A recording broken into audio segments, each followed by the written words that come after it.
I talk about now? Well, I'll talk about what I went to sleep on, which is a lot of the same thing that I talk about normally. I went to sleep on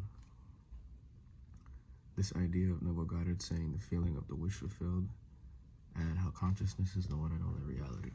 So, for example, he says that whatever you put in your mind as true is true, you know?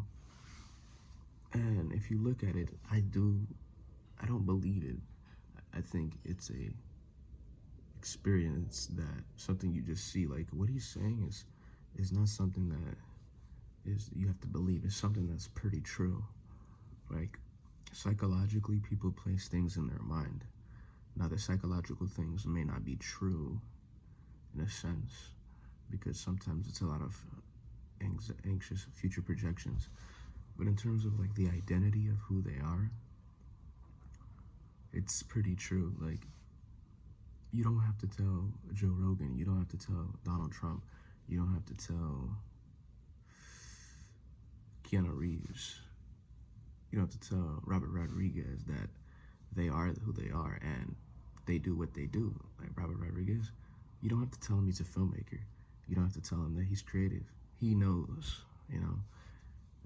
And on the other end, the average Joe, you don't have to tell the average Joe that he's the average Joe. He knows he's the average Joe. He knows he gets up and has to go to work. He knows he has to do certain things in order to get certain things. And so he lives his life like, I have to do this in order to get this. And then once I get this, I'll be happy. The difference between that person and someone like the people I named earlier is that these people walk around in that, sort of in the faith that they are the thing that they are. They don't question it. Psychologically, they fix themselves in that state. And they did it consciously or unconsciously, you know, you never know. If they do it unconsciously, then it's something that's fleeting and it's not permanent. But if you do it consciously, then no matter if you failed, you could put yourself back right there again tomorrow. It's that level. And I guess that's what Neville Goddard is saying. But, you know, the term, the action thing is just a little bit confusing part. But he says if you fix yourself psychologically and say it as true, then it is true. I mean, the thing is that it's like, if you feel it as true, because right now you're thinking, you're feeling things that, here's the thing, the essence of reality itself, like the essence of my perception and my awareness and who I am, is held up on nothing, right? Like, but in that space of nothingness, I place these thoughts of my memory or whatever memory that's within myself. These thoughts begin to get manifest, and I begin to identify with certain thoughts. Now, the thoughts are not me, but I've sort of, over time, whether it be conscious or unconscious, have fixed myself an identity. And so, even if I meditate and I see, every now and then you might slip into the thought and into the idea that something is you, to the point where you're playing the part, you're acting out this identity in your life. Like, you're literally acting it out. If you become unconscious and you allow it to do its own thing, you'll begin to act out your identity. And then once you become a little conscious and you meditate and you start becoming aware, you start saying, like, what the fuck is this shit in me? That, why is it feeling bad? Why is it doing this? Why is it doing that? It's because it's acting out its identity. It is acting out its identity. The identity of scrolling on the internet. If you look at it, even that in itself, like the act of scrolling on the internet, this is some shit that's an identity. At the identity level, you unconsciously fix yourself to essentially imagine yourself like, today I'm gonna scroll on the internet, but it's like sort of a feeling. I'm gonna scroll on the internet.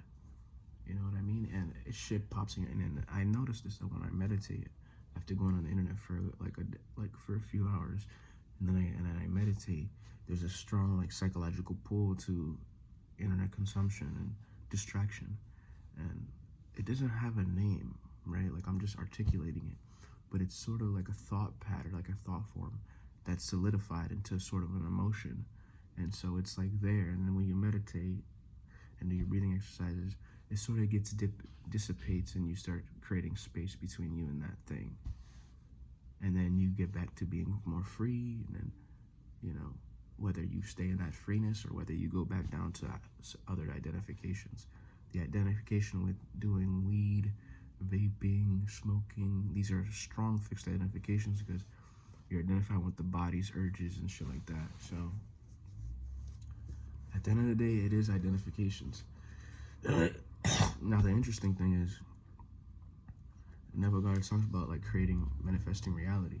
Now that we know that, we don't really know. We just see it for experience. Like, if you're not identifying with nothing, then you're pure, like a kid. But the moment you identify with stuff, you start, I'm this, I'm that, I'm capable of this and that, and I can do this and that. Then that shit gets manifested, and you start doing shit like that. But what if, like, you consciously identify with something that's like, I want to say, what could be considered to you now in a distant future? Like, for example, you have millions of dollars. As far as you're concerned, your identity will say, no, the fuck you don't. Buddy, no, you don't have millions of dollars. And you'll probably believe that shit. And you'll go your whole life without thinking that. But what if you say, I have millions of dollars?